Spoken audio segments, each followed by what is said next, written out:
a right-wing revolt. More Republicans now not only breaking with Trump, but trying to stop him from getting the Republican nomination. And now the RNC pushing back in a very fearful way, outright canceling Republican primaries to make the field harder for those who would run against Trump. Now, one of those very challengers is former U.S. Congressman Joe Walsh. Now, he was a controversial member of the Tea Party, a right-wing radio talk show host, but he says he's had it with Trump and he's now going to, quote, punch him every single day on the campaign trail.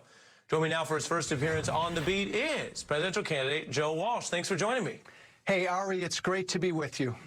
Let's start here. A lot of folks have heard the Democratic and progressive critique of President Trump.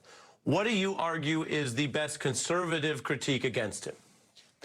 He believes and he acts like he's above the law. And if we give him 4 more years, Ari, heaven help this country. Look, I've been very blunt. I think he's unfit to be president. And I say that for 2 reasons.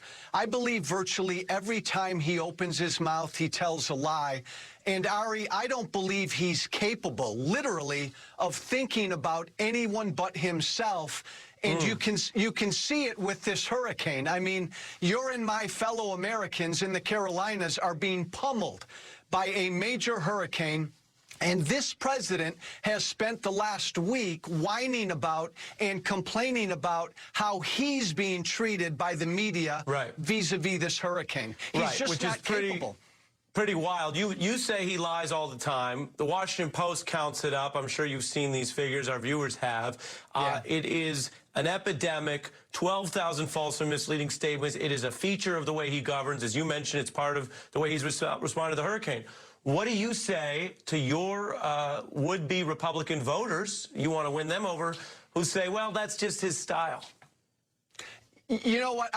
My campaign, Ari, is making a bet. I think he's unfit, and I think privately most Republicans feel the same way, and they're tired of his BS. They're tired of his lies and his drama. They just don't say that publicly. Most of my former colleagues, Ari, up on Capitol Hill, they agree with every single word I'm saying about Trump. They want Trump to lose. They think then why don't they endorse you? They're scared to death of Trump. And you mentioned it at the top. Look, this is not North Korea or Russia. Donald Trump is trying to eliminate elections. He wants to eliminate primary elections right now in 4 states, Arizona, Nevada, South Carolina, and Kansas. That is undemocratic BS. It's wrong. And that's the kind of thing that should piss off Republican voters. Well, and Ari, if Trump's... Go ahead. Why do you think they are literally, as you said, canceling primary elections for a sitting incumbent president? Why are they doing that?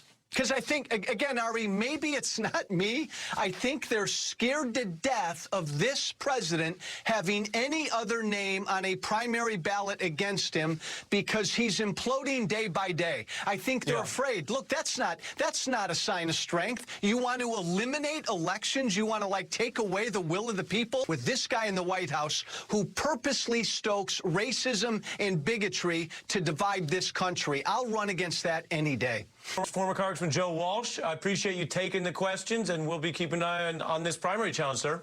Thank you, Ari.